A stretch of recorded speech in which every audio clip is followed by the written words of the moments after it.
Olá, meu nome é Karine Aguirre e neste vídeo eu vou demonstrar como fazer o Wizard e Discovery inicial do OPMON. Então, utilizando o IP que foi atribuído no momento da instalação, nós vamos inseri-lo no navegador web. Na tela seguinte, nós vamos clicar em Configurar o OPMON. Na tela seguinte, você visualizará o termo de licença, onde nós deveremos clicar em Concordo para prosseguir com a instalação. Em seguida, devemos definir a senha e o e-mail do usuário administrador. Em seguida, devemos clicar em Iniciar a configuração. Na tela seguinte, então nós já estamos na tela do Discovery, onde antes de mais nada é importante que nós saibamos como o Discovery funciona. Então ele faz 4 tipos de teste. O primeiro teste que ele faz é tentar ver quais as portas TCP estão abertas no servidor. Então ele faz uma série de testes para verificar quais as portas que estão abertas e, se encontrar portas abertas, ele deixa como possibilidade de monitorar ou não o estado daquela porta.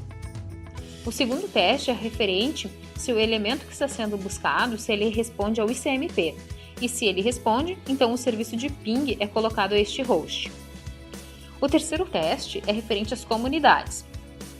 Então, as comunidades, nós podemos fazer o cadastro de todas as comunidades necessárias aqui nesse lado, onde por padrão já vem o tipo de autenticação SNMPv2 com a comunidade public.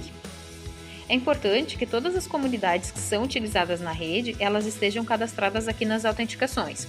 É possível colocar quantas autenticações forem possíveis.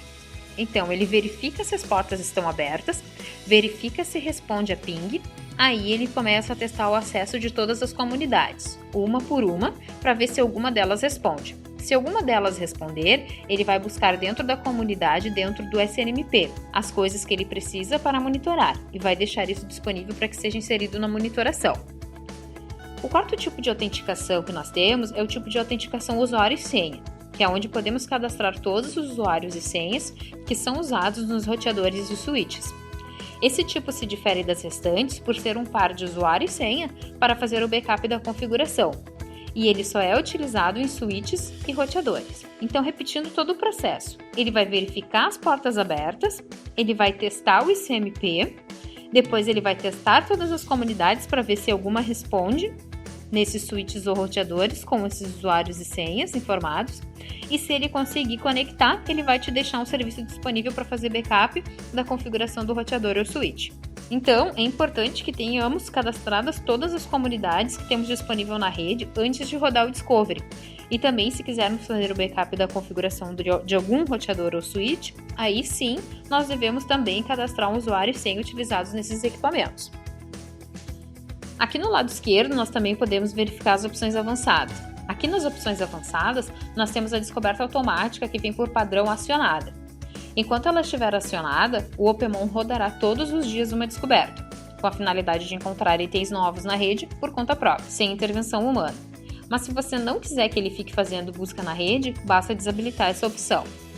Pois bem, depois que nós já cadastramos todas as comunidades aqui, então agora nós temos que adicionar a nossa rede.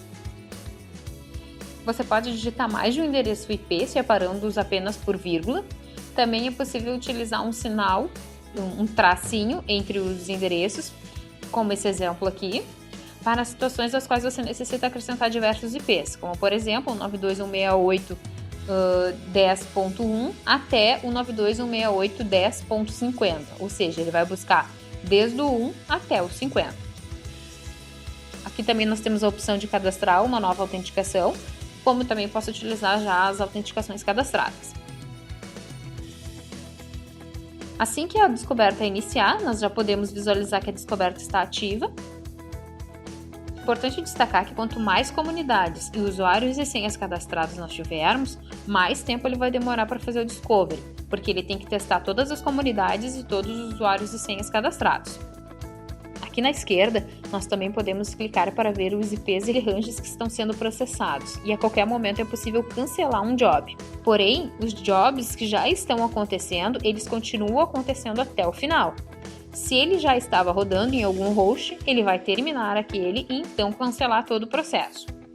Então, depois de iniciado o Discovery, eu posso clicar aqui para atualizar essa área. Aqui eu já posso visualizar os elementos que foram descobertos na minha rede. Esse caso aqui, onde ele aparece somente o IP, quer dizer que ele não conseguiu fazer acesso SNMP. E como este caso aqui, onde ele aparece o nome do elemento, quer dizer que ele já conseguiu fazer o acesso. No caso onde ele encontra somente o IP, se formos ver o que ele pode monitorar à direita, aqui, ele vai mostrar somente as portas abertas que ele encontrou. Então, nesse caso, eu vou poder monitorar o estado dessas portas.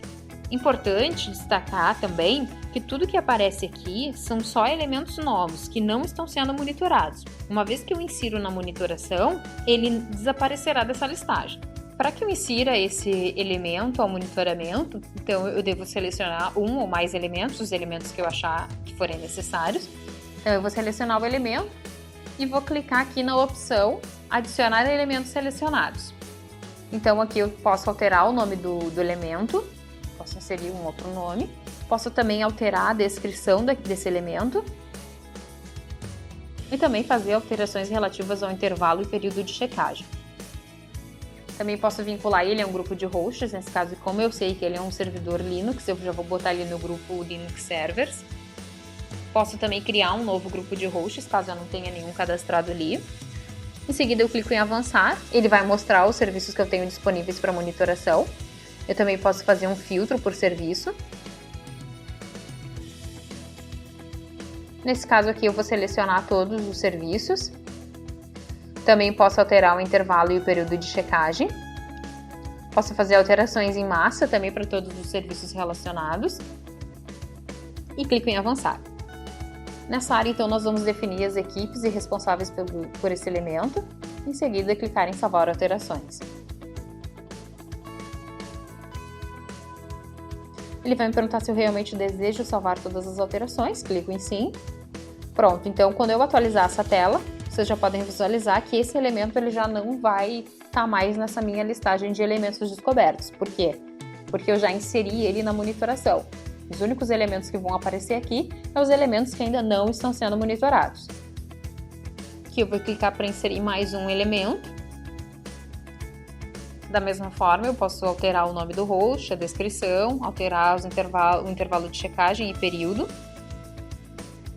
Aqui eu vou selecionar alguns serviços que eu quero, esses são os serviços disponíveis para monitoramento desse elemento. Eu vou selecionar alguns apenas.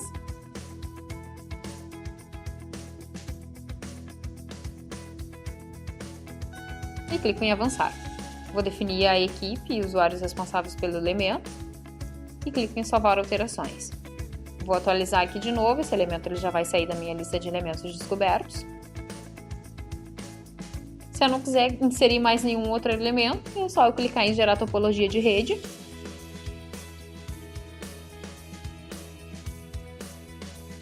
Clico em gerar topologia de rede. Aqui eu já posso visualizar a topologia da minha rede, eu tenho o OpenMon e os dois elementos que eu inseri. E clico em aplicar topologia. Em seguida eu clico em concluir. Então nós já podemos ver a interface inicial do OpenMon com a tela de boas-vindas. E nós já caímos direto na tela de gerenciamento de serviços. Aqui eu já posso visualizar todos os hosts e serviços que eu tenho na minha monitoração. Caso você queira fazer um novo discovery, nós também podemos fazer por aqui. Basta clicar no módulo rede e no submódulo discovery. E realizar então novamente o processo. Obrigada por assistir e continue acompanhando os nossos vídeos.